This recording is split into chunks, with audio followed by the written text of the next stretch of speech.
Hi, my name is Julie Comber, and on this beautiful spring day, I've got the pleasure and the privilege to interview Algonquin Elder Albert Dumont about Lissa Rankin's new book, Mind Over Medicine. This book is going to be released on the 7th of May, and Albert was sent an advance copy so that he could comment on the book. So the main structure of the book, just so that you'll know what we're talking about, is it's a book about how there's scientific proof that you can heal yourself. So the first part is about how your beliefs affect your health. The second part is about the importance of treating your mind. And then the third part actually helps you take the book and really make it work for you in a practical way. Lissa even talks about doing your own diagnosis and then writing your own prescription for how you're going to heal yourself. So I can't think of anyone better to comment on this book than Albert. Albert is a poet, a writer, a storyteller, and a spiritual advisor. And I think to begin with, Albert, could you maybe talk a little bit about your accident that you've told me about and how you healed from it? Yeah, it was about 22 years ago, and I was on the roof of a gristmill roof, and I was on the roof of a gristmill, and the roof buckled, and it triggered the collapse of the scaffolding, and I was 43 feet off the ground, and so I fell 43 feet, but I landed on my feet, and I crushed 2 vertebrae in my back, and I cracked 2 vertebrae, and I cracked my spine above and below the damaged vertebrae, and I had 4 inches of collapsed nerve in my left arm. The nerve specialist said my arm would never come back again, and I broke my right heel and my left ankle. So I had a lot of injuries, and but I wasn't paralyzed, and I was grateful for that. And my arm though was paralyzed. It was like this, eh? So that's the way they said it would be for the rest of my life. But if I would have believed that doctor, well then my arm would have been paralyzed. But I said to myself, this is a doctor's opinion, and I knew that I have relatives in the spirit world who knew medicine and who know medicine, and I knew they would have a different opinion, and I knew that I could make a request of them to come by my side and doctor my arm, and obviously that's what happened, because my arm did come back. But it was because of my beliefs in that the physical can communicate with the spiritual, and in the spirit world, the spiritual will respond and help you out. You know, these relatives in the spirit world love you, and they will do whatever they can for you if you make that sincere, humble, respectful request of them. That they will do whatever they can, the same as us, the same as we will for our relatives whenever we find ourselves in the spirit world to that point where we will be ancestors, and our descendants will call us by their side, and we will go. I know I will. Albert, along with your spiritual beliefs, you also mentioned that you did a ceremony with an elder you respected, and that you did visualization. You imagined your arm being able to move again. Could you talk a little bit about that? Yeah, there was an elder here from northern Quebec, and he was visiting at a friend's house, and I wasn't worried about my back because I was moving. My back was sore. I was wearing a body brace, but I was worried about my arm because my arm wasn't moving. So he said that I would have to go with him, and we went to Lanark County, and we're just driving along the roads. He said that Lanark County was rich in medicines, And so we'd be driving along, then all of a sudden he'd pull over and he'd go off into the forest a little bit, and then he'd put tobacco down and he'd get some root or herb there or something from some bark from a tree or whatever, and then he'd come back and away we'd go again. And I think he stopped about 5 times, and then he had enough for his medicines. And then we went to our friend's house, and he boiled these barks and roots and whatever else he'd retrieved from the land, and then he did a smudging ceremony from the basement right up to the top of the house in every room. And then I drank the brew that he put together, and he got his drum and he sang a song, and he told me that I was going to I was going to travel a little bit if I was in harmony with the ceremony, with that ritual. And it was true, because I could actually see a man in my mind, and he was by a fire, and he was eating a fish, and it drew me to acknowledge it with a thank you, because I really felt this man was a relative of mine from many generations ago. And I was very confident that my arm was going to move again.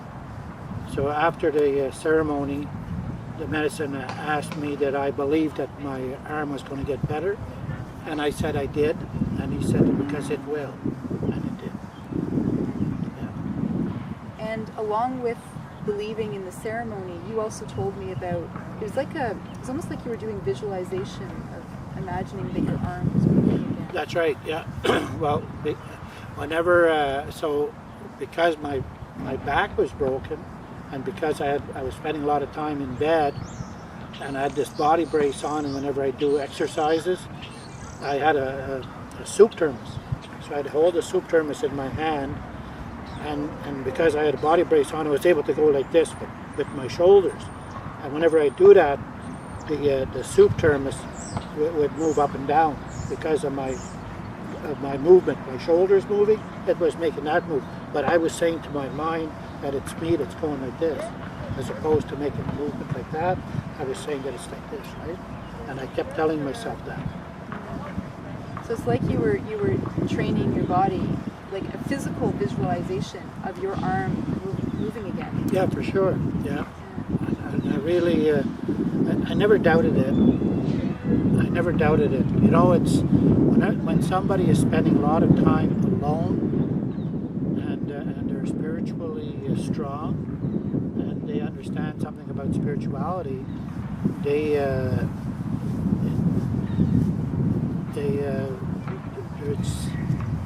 it's just something that works.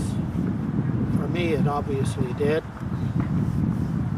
So what do you think about Lissa's argument in the book that what you think and what you believe affects your health, and that's how you can improve your chances of healing?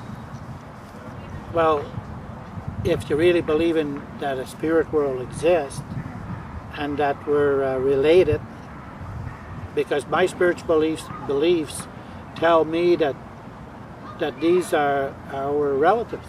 These trees here like this, and you know, like there's a willow tree over there, and this is an elm tree here, I think, and you know, there's water here, and it's those are our relatives. And whenever you really believe that we're surrounded by relatives, well, then we're never really lonely, and we're never far from help, because a relative will help a relative. And so that's my beliefs. And I guess right now I can see a spider coming down, or an ant coming down the tree trunk there right behind. And those are our relatives. You know, I hear those birds singing. Those are our relatives. And they offer something. If you really believe it, and you make your request of them because they're so strong in medicine, all those things. It's good. Something that Lissa talks a lot about in the book is about how the stress response really prevents us from healing ourselves. And she has a lot of tips about how to counteract the stress response and to have that relaxation response. And I wonder if you could comment about the role of spending time in nature can have in counteracting the stress response. Well, whenever, directly after my accident, as soon as I could drive and be able to, actually it was that very summer. My accident happened in the springtime, and by July I was getting about in a car, and don't ask me how we did it, but I was able to do it. And there was just one day I woke up, and I had a memory of a place where I used to go and swim when I was a teenager. And there's falls, and there's rapids, and there's a swimming hole there. So I decided to go and spend the day there one day, and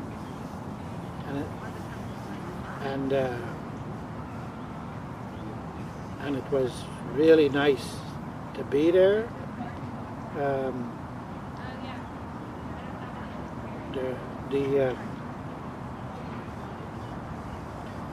And I brought my pipe with me. I had a pipe, and I would go and just communicate with my relatives.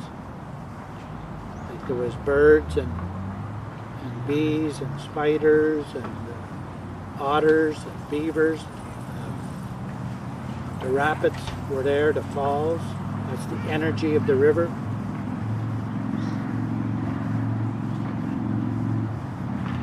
And the wind.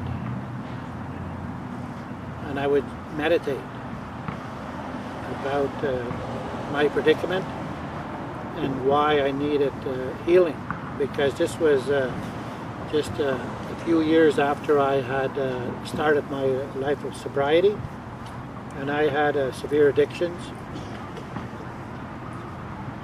and that was the starting point for me, was that special place and that support and the energy of that place. It made me heal mentally, physically, emotionally, and I grew stronger spiritually there as well. I communicate with everything. And the rapids, like I would sit in the rapids, and at the rapids, I'd sit right down, and the rapids are just flowing like this, like. So it was like the river, the spirit of the river, like getting a massage from the spirit of the river. Emma. And I'd feel good, and I wouldn't even feel pain.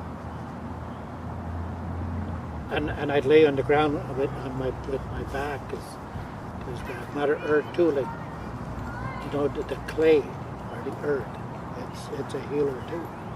That's where the animals that are wounded, they press their wound. They press their wound to the earth. And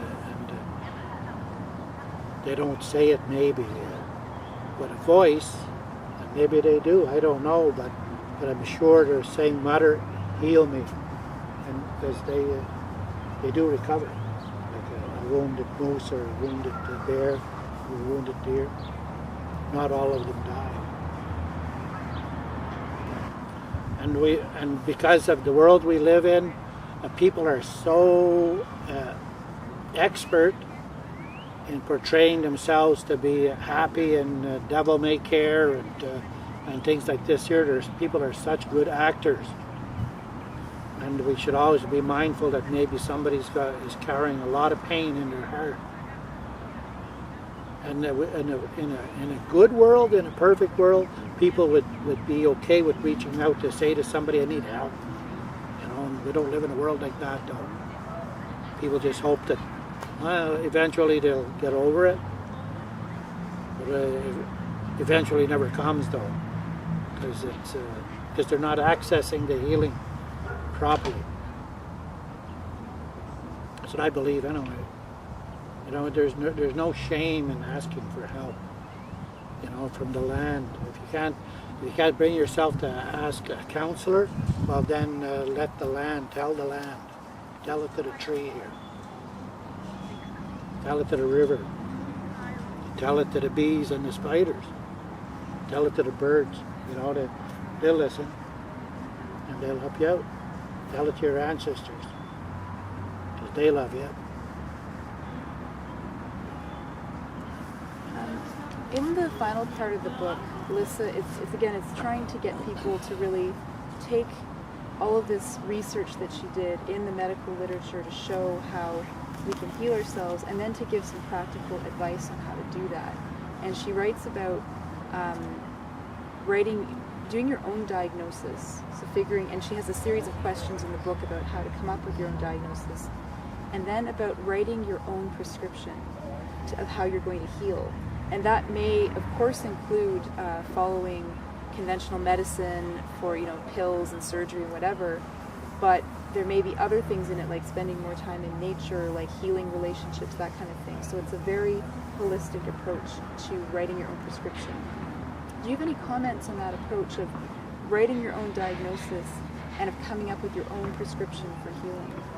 Well, that's exactly what I did after my accident. And after I started my sobriety, I thought it over, and I wondered if it was going to be easy to overcome my addiction, my alcohol addiction. And so there's things that I put in that I thought about, and I took mental note of, and I'll give you an example is that I imagined that this hand was holding all the joys of my addiction, and this hand was holding all the sorrows, and there was no comparison. The sorrows far outweighed the joys. So then I thought about the most dreadful memory that I had that was connected to my addiction. And then I said to myself, if I get a thirst for alcohol, instead of going to buy something to drink, I'll think about that worst memory that I have connected to it, and surely that will make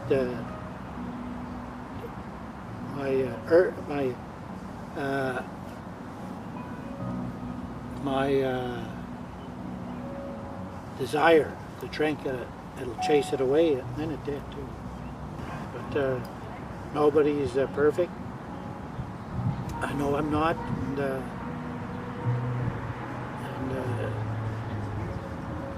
I think stress creates things of the mind, that whatever process occurs, that when a person makes decisions, and we're only human, and maybe we drift a little bit sometime about those choices, and maybe we make the wrong choices, but as long as nobody's getting hurt, I don't know, to me it's like we have to always keep in mind that nobody's perfect, and always keep in mind that life is what it is. I just seen a robin go over there, and that's very powerful for me. So when you talk about how everyone's human, no one's perfect, part of what Lissa writes about is having a team who's going to help you to heal so that you're not alone. And team members that she mentions are people like your doctor, other healthcare providers, maybe an acupuncturist or a massage therapist, people who you love and who love you, like family members or friends. And I know when we looked over that team, you felt that maybe there were some other beings that could be added to the team as well. Yeah, well, it's we call that having a spirit helper. So my spirit helper is I have several. And, the robin is one of my main spirit helpers, but the robin's not here year round. Another spirit helper is partridge and rabbit and hawk and cranes, herons, and to me, if they're there, then I've got a lot of help. They're part of my team. Most definitely my ancestors and friends.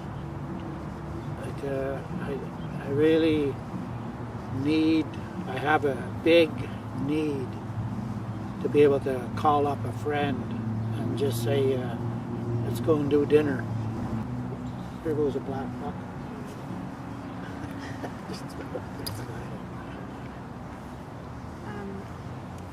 The other thing that was mentioned in the book, just as one of the ways that there are 10 tips for how people can stay healthy, and one thing that's been found in the research is that people who attend religious ceremonies, who go to the temple, go to the mosque, or to the synagogue, that they tend to be healthier.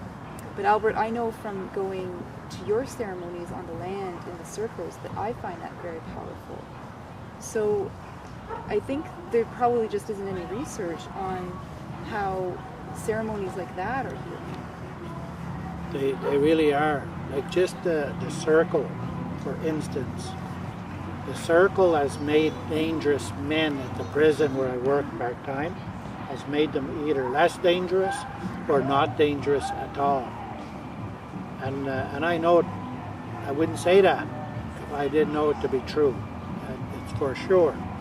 Just the circle and the healing energy that human beings create when they stand in a circle. It's always good. If respect is there, the circle is going to be very, very strong, and it's going to do its work. To meditate in the forest and to make a circle and sit in the center of the circle and offer your prayers and bring your gift of tobacco, and that space is going to talk to you. And the more often you do it, the more you're going to understand their messages. So it's like the people will say that somebody is a pipe carrier. Well, it's just not a pipe carrier that can communicate these things. Anybody with a braid of sweetgrass or sage or some cedar to burn and some tobacco can do whatever the pipe carrier can do. It's good to have a pipe. A pipe is good, and I have a pipe and I enjoy to smoke it, and I get a lot out of it when I'm in ceremony. But that doesn't mean to say your prayers aren't as good as mine. You know, everybody. The ability to pray is for everyone. It's not denied to anyone. So that's not. We need to be able to understand how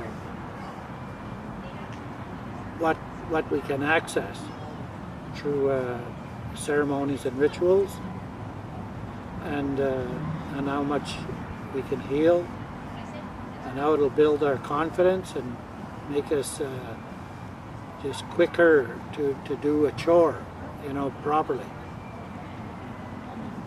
Okay, well, this has been a discussion about Lissa Rankin's new book, Mind Over Medicine, which is going to be released on May 7th. So go out and get it. It's a great book to learn about how you can heal yourself how you have the power to heal yourself. And this has been a discussion with Algonquin Elder Albert Dumont. Thank you very much. And if you're interested in getting the book, you can look for it at lissarankin.com. That is LISSARANKIN.com. And if you'd like to read the blog post that will be a follow-up to this video, then you can look on Albert's website, albertdumont.com. That's ALBERTDUMONT.com. And there'll be a link in the description to this video. Thanks very much for listening and for watching. Thank you, Albert. Thank you. Thank you.